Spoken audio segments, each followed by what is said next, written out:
Freedom of speech is essential to democracy. You need to be able to speak your truth because what you're saying may be factual, and if that truth is recognized, then it may contribute to making the world a better place. So you need to be able to criticize government, you need to be able to criticize corporations or anyone who is in a position of power without fear of retribution.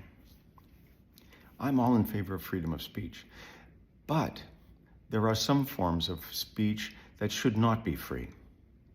And those are forms which cause harm. For example, it used to be said in the old days that you did not have the right to go into a crowded theater and shout, "Fire!" And maybe a better example in today's world would be you don't have the right to go into a crowded theater and shout, "Active shooter!"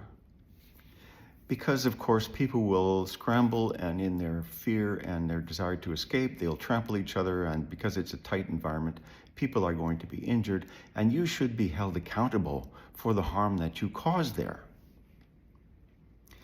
And, well, okay, let's give you an example.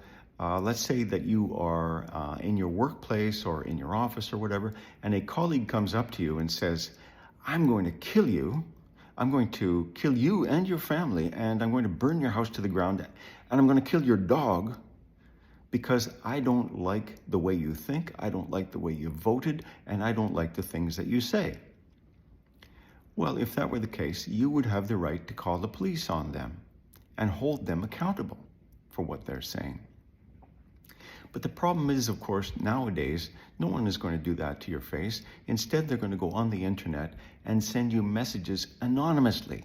They're going to send you threatening messages and intimidating messages and death threats because they can get away with it, because they can never be held accountable.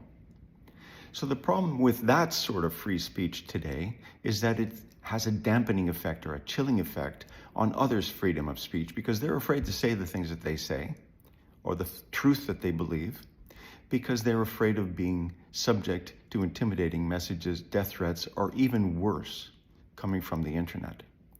So the problem that I see it is anonymity on the internet, the fact that you can be anonymous on the internet.